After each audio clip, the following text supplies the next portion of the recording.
Good morning, boys and girls. So we made it. It is the fourth Sunday in Advent. And I don't know about you, but I am so excited. Christmas is around the corner and we had a big snow. I hope you had a blast outside playing in it. I did not play outside in it, but I hope you did. And I keep watching Facebook and see so many of your pictures, and that's exciting. So today, before we start our lesson, let's do some reminders. Number one, thank you to everybody who came out for the scavenger hunt. I hope you had fun. Number two, thank you for everybody who helped with our Advent food drive. And here are our final reminders. Don't forget to color in your fourth Advent candle this week. Don't forget this week to finish up that Advent counting page I gave you. And please send me some pictures. I want to see what you did since I can't be here in person with you.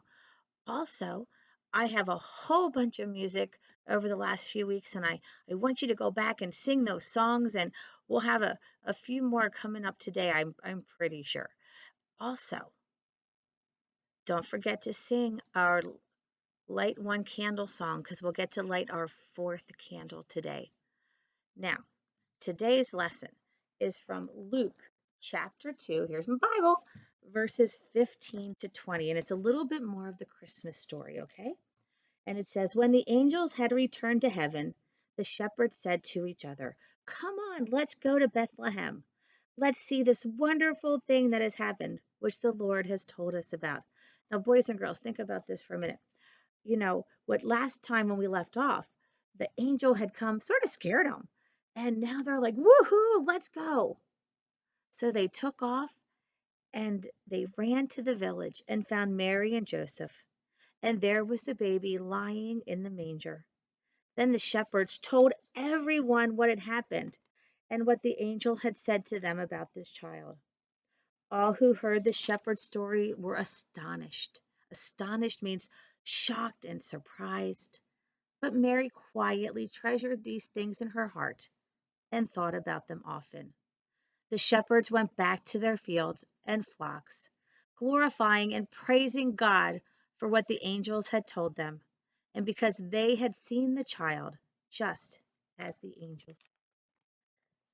It's a pretty cool story, isn't it? So I want you to think about this for a minute.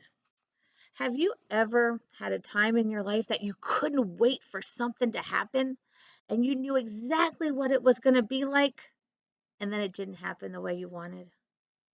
Maybe it was a family trip. Maybe it was going away to summer camp or maybe the first day of school. And it could have been how we thought we would be doing all these really different and cool things this year.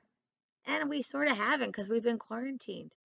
It's easy to feel disappointed and sad when things don't happen the way we want them to happen. You get so excited about what we think is going to happen, and then we get so frustrated and sad when it doesn't. But think about it with our story I just shared with you. You know, Mary's baby, our baby Jesus, was placed in a manger. Now, I don't know if you know what a manger is, but if you go into a stable or a barn, the manger is what the animals eat out of. Yeah. So that's where they placed our baby Jesus. And he had animals around him, hay, and it might have been sort of stinky hay, and strangers, people he didn't know. Then, as everybody's tired, having a baby's a lot of work, is really tiring. They're trying to rest. A group of sweaty shepherds come in to see him. Now, it doesn't say in the Bible they were sweaty, stinky shepherds, but think about it. They've been in the field and they ran all this way. Yeah. Is that how you would go to visit a baby? Probably not. And this is not at all, I bet, how Mary thought her baby was going to be born. She could have looked at the shepherds and said, no way, get out of here. When we had our kids, we didn't allow people to visit right away because we just wanted him to ourselves or her to ourselves. And here were these strangers. She could have kicked them right on out, but she didn't. She and Joseph let them come in. She listened, and they listened to their story about the angels, which is their own amazing, unique story. And then they left. And they didn't just leave and go back. They left telling everybody about the baby. It's like that song, go tell it on the mountain. When you sing that song, sing it like the shepherd, shout it out. And then Mary had memories that she could hold in her heart, and they would always be there. So Mary's plans did not go as she thought, since so often ours don't either. When you get nervous and afraid, do you lock up your heart real tight and just don't let anybody around you? Sometimes we do that to protect ourselves. Sometimes we don't let new people like the shepherds into our lives, and then we miss out on telling the good news about Jesus, and we miss out on meeting some new people. You know, Mary chose love. That's the candle you're coloring in today. She chose love, and it changed her heart. And her heart change, it changed the world because she had this tiny little baby. She could have kept him all to herself, but she didn't. She let the world see him. She let the world love him. She chose love, which is pretty awesome.